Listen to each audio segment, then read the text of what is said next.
Hello there, Gravir Sasson here, and today I'm going to be talking about set. This is a prominent issue shown in the novel Animal Farm by George Orwell. Animal Farm is a fictional novel about a group of mistreated animals from Manor Farm, owned by Mr. Jones, who exploited them. After being inspired by Old Major to be free of Mr. Jones' tyranny, all the animals rebelled and took over the farm. The novel discusses about the hardships the animals had to face while being under the ruling of the superior and the smarter animals, the pigs. Okay, now that we know the basic story of Animal Farm, What is censorship?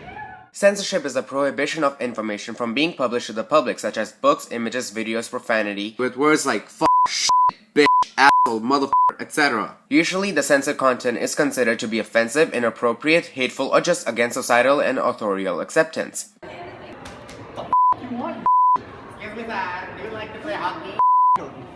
Oh my dude, you just got censored! Censorship. Censored! In the novel, censorship is explicitly shown when Napoleon bans the song Beasts of England that represented the motivation of the rebellion for the animals. By doing this, Napoleon was making sure to abolish any future rebellions against him. Another instance of censorship in Animal Farm is when Napoleon uses his powers to suppress and censor out Snowball, the pig who always had the opposing view. In this quote, Napoleon uses censorship by deporting Snowball from the Animal Farm because of his disagreements on the windmill topic. This shows that the government has the potential to abuse censorship and eventually control people's lives. In both examples, the animals in the farm were affected by the censorship because the government filtered the information that they were receiving. Why and how do governments use censorship?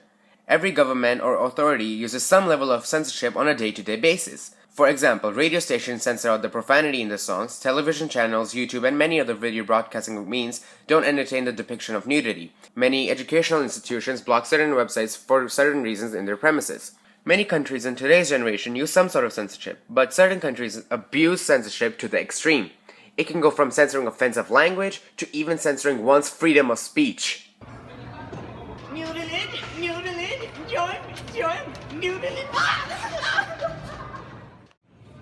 Oh my dude, you just got censored!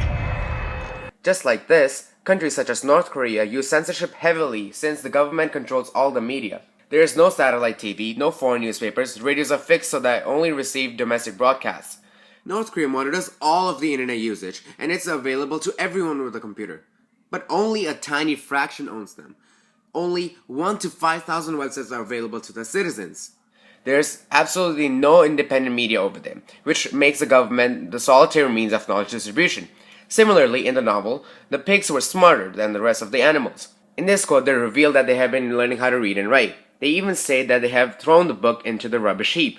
This meant that pigs were the only means of knowledge distribution and controlled what the animals would learn. But how is this shown in the media? Governments might use media outlets such as news channels to censor out some information to make themselves look good in the eyes of the viewers. Just like in the novel, when the windmill falls due to weak foundation, Napoleon quickly blames Snowball for the destruction, and the animals even believe him because they were naive in the architectural context. For countries that are not strict with censorship policies, censorship is not really effective because of technology. Technology has become censorship's biggest enemy since the world of internet has no national boundaries. It's a world wide web. People can easily find censored material if they really want to find it, making the government transparent with the citizens. But what makes being transparent good and censorship bad? All citizens should have the right to voice their opinions and have some sort of power so that they're not driven by an authority which dictates them how to live their life. Usually, censorship doesn't grant citizens with voice, which violates the fundamental human rights and freedom of speech. In some extreme cases, the government takes things in their hand and commences abusing the power. Citizens are brainwashed into trusting the government because the government only showcases the good and positive aspects of their ruling. So the question arises, can censorship be abolished? Censorship could never be gone because there will always be some sort of reason to justify it.